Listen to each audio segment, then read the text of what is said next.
Assalamualaikum warahmatullahi wabarakatuh. Perkenalkan, nama saya Anggita Dianur Iksan dengan NIM 1810301066. Di sini saya akan menyampaikan dari topik manajemen bencana. Untuk yang topik pertama yaitu evakuasi korban massal.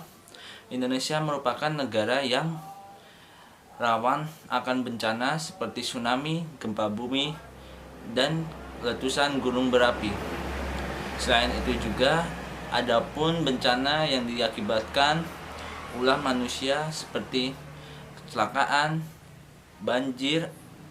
Banjir itu akibat pembuangan sampah yang membuang sampah sembarangan, kerusuhan, ledakan bom, kebakaran, dan lain-lain. Dampak bencana terhadap kesehatan masyarakat yaitu korban massal mengalami mati, luka, dan sakit, panik, bingung, depresi, lumpuhnya pelayanan kesehatan, masalah gizi, masalah air bersih, kemudian itu penyakit menular meningkat, dan timbulnya post trauma stres. Sumber masalah yaitu terdapat banyak korban massal, namun sumber daya alam sangat minim. Bagaimana cara kita untuk memaksimalkannya? Jadi caranya yaitu dengan melakukan penilaian yang mana harus diprioritaskan terlebih dahulu dengan menggunakan metode 3H. 3S adalah suatu sistem untuk melakukan penilaian penderita berdasarkan kebutuhan pertolongan medis atau kondisi dari korban. Tujuannya itu untuk menentukan prioritas penanganan dari evakuasi korban. Untuk seleksinya sendiri berdasarkan problem yang ada pada penderita atau gangguan ABC tanpa melihat sarana yang ada dan jumlah penderita sendiri. Berdasarkan berat ringannya keadaan pasien atau korban dan memastikan korban yang bisa kita selamatkan sebanyak mungkin. Metode yang digunakan yaitu STAR, Simple Triage and Rapid Treatment. Tujuan triage sendiri yaitu mendapatkan hasil yang sebaik mungkin pada kondisi jumlah korban besar dengan sumber daya yang terbatas.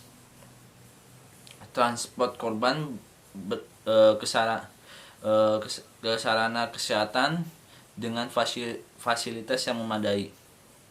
Penentuan prioritas akan menekan mortalitas, dan kecacatan.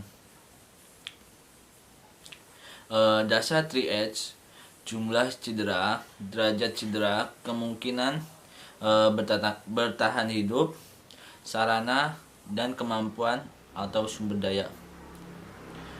Yang dilakukan pada 3H ini yaitu penilaian kondisi korban, penilaian harapan hidup, penilaian tindakan yang diperlukan, penilaian kemampuan medis, prioritas penanganan preventif penderita luka ringan, kebijakan yaitu kebutuhan medis, derajat cedera, harapan hidup, sumber daya.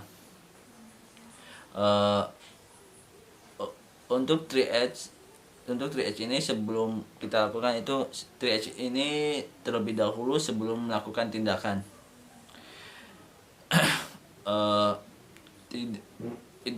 Klasifikasi 3H sendiri yaitu ada merah, prioritas pertama, luka berat mengancam nyawa, harapan hidup ada. Itu sesegera mungkin kita melakukan pertolongan. Kuning, prioritas kedua, luka berat tidak mengancam nyawa. Itu kondisinya itu mendesak. Hijau, prioritas ketiga yaitu penderita luka ringan. Jadi korban mengalami luka yang tidak begitu serius. Yang keempat itu hitam, prioritas 4, korban mengalami luka sangat berat, kemungkinan besar itu tidak bisa diselamatkan atau sudah meninggal. Untuk topik yang selanjutnya yaitu manajemen bencana. Yang ketiga itu proses fisioterapi pada kelompok rentan.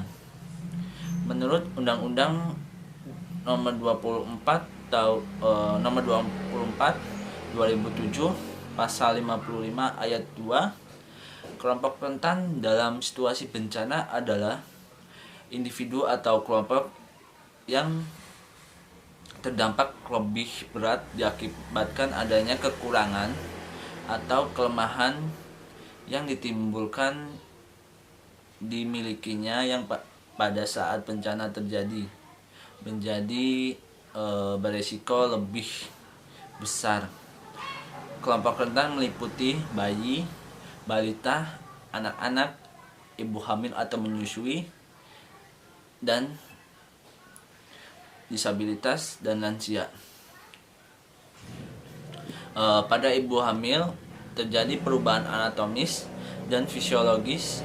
Hal ini dapat menghambat upaya penyelamatan diri sendiri. Pada anak sendiri itu kondisi fisik yang masih kecil sehingga butuh bantuan dari orang lain atau orang yang sudah dewasa. Sehingga tapi belum cukup pengetahuan bagi anak-anak mengenai upaya penyelamatan atau keselamatan dalam situasi bencana. Pada lansia ini kondisi fisik dan adanya penurunan fungsional pada lansia. Penyandang disability yaitu keterbatasan yang mempunyai keterbatasan fisik maupun mental yang dialami. Keterbatasan tersebut membuat mereka kesulitan untuk bergerak lebih cepat atau meninggalkan rumah pada saat kejadian bencana. Penyandang disability ini memiliki keterbatasan yang beragam sehingga perlakuan atau pertolongan yang diberikan pun akan bermacam-macam. Peran visionnya sendiri yaitu pada umumnya itu terdapat 3 fase, yaitu pra bencana, saat bencana, dan pasca bencana. Maka dalam melaksanakan tindakan pertolongan, kelompok rentan juga memperhatikan 3 hal tersebut. Peran fisioterapi sangat penting baik kita dalam tugas perorangan maupun organisasi, tetapi tentu saja kita tidak bisa bekerja sendiri. Fisioterapi dapat memiliki adil dalam upaya penanggulangan bencana, terutama pada kelompok rentan.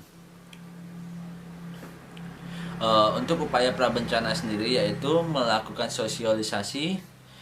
Tentu saja tidak hanya fisio, tetapi kita bekerja sama dengan tim atau badan-badan yang ikut serta dalam penanggulangan bencana tersebut. Kita juga harus menyiapkan fasilitas kesehatan, misalnya pada anak-anak itu apa saja, ibu hamil atau menyusui, lansia, dan disability. Saat bencana berhubungan dengan evakuasi. Jadi evakuasi yang harus kita lakukan seperti apa? Yang kemudian itu pasca bencana. Orang-orang yang mengalami kecacatan atau di sini fisioterapi itu berperan ke masa rehabilitas. Untuk topik selanjutnya yaitu analisis resiko dan penilaian skala dampak. Definisinya yaitu bahaya adalah suatu kondisi secara alamiah maupun karena ulah manusia yang berpotensi menimbulkan kerusakan atau kerugian dan kehilangan jiwa manusia. Kerentanan adalah sekumpulan kondisi dan dan atau suatu akibat keadaan, faktor fisik, sosial, ekonomi, dan lingkungan yang berpengaruh buruk terhadap upaya-upaya pencegahan dan penanggulangan bencana. Kemampuan atau capability adalah kebijakan atau kesiapsiagaan dan peran masyarakat, kekuatan dan potensi yang dimiliki oleh perorangan, keluarga, dan masyarakat yang membuat mereka mampu mencegah, mengurangi, siap siaga, menanggapi dengan cepat atau segera pulih dari suatu kedaruratan dan bencana. Langkah-langkah untuk penilaian risiko bencana sendiri yaitu menentukan suatu lokasi rawan bencana, boleh lokasi wilayah tempat tinggal sendiri, jika ada sumber bahaya atau lokasi dari lain sumber, contohnya cangkringan, kali adem atau gempa Palu, Lombok, dan lain-lain. Melakukan identifikasi risiko bencana dengan mencari sumber informasi sebagai berikut. Yang pertama itu bahaya atau ancaman. Untuk bahaya atau ancaman itu sendiri itu menentukan jenis ancaman seperti tsunami, gempa bumi, tanah longsor, banjir, bencana sosial, kemiskinan atau kerusakan atau konflik, dan lain-lain. Untuk melengkapi peta topografi atau wilayah atau batas wilayah, kota, sungai, danau, gunung berapi, penambangan, pabrik, industri, dan lain-lain bisa kita akses melalui via Google Earth atau sumber lainnya. Menentukan skala probabilitas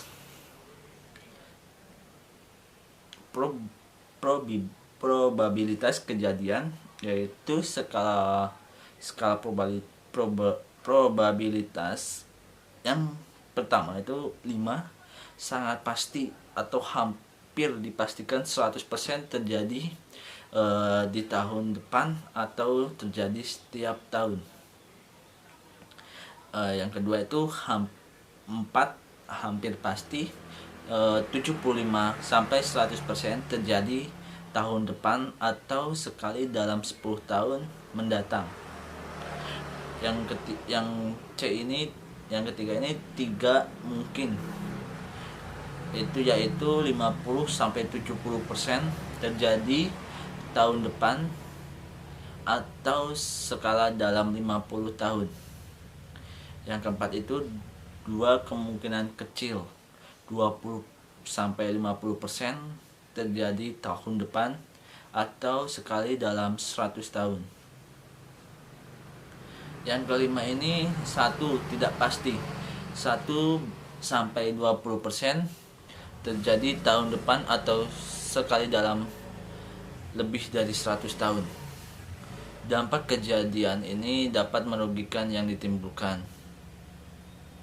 5 ini sangat parah, hampir dipastikan 100% wilayahnya hancur dan lumpuh total, itu kayak bangunannya hancur, udah menjadi tanah, jalan keputus. Yang keempat parah, 50 sampai 75% wilayah hancur dan lumpuh. Yang ketiga itu 3 cukup parah, 10 sampai 50% wilayah hancur. Yang keempat itu 2 ringan, kurang dari 10% wilayah yang terkena. 1 itu tidak parah sama sekali, jadi tidak ada akibat bencana.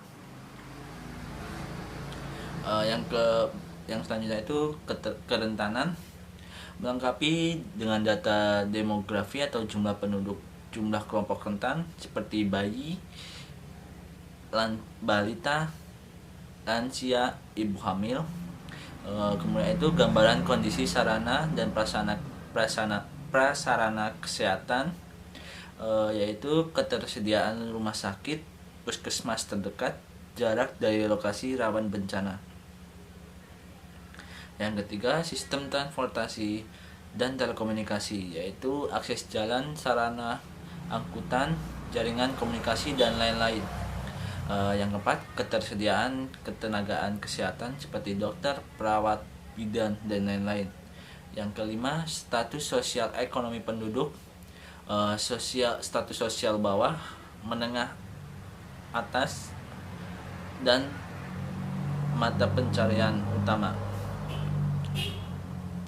Yang C ini kemampuan, kebijakan atau telah ada atau tidakkan kebijakan, peraturan perundang-undangan, peraturan daerah setempat, protap, dan lain-lain tentang penanggulangan bencana. Kesiapsiagaan, peran serta masyarakat. Peran serta masyarakat ini meliputi kesadaran dan kepedulian masyarakat akan bencana, akan terjadi bencana atau telah bencana. Sekian penyampaian topik bencana manajemen. Apabila ada salah kata, mohon maaf. Wassalamualaikum warahmatullahi wabarakatuh.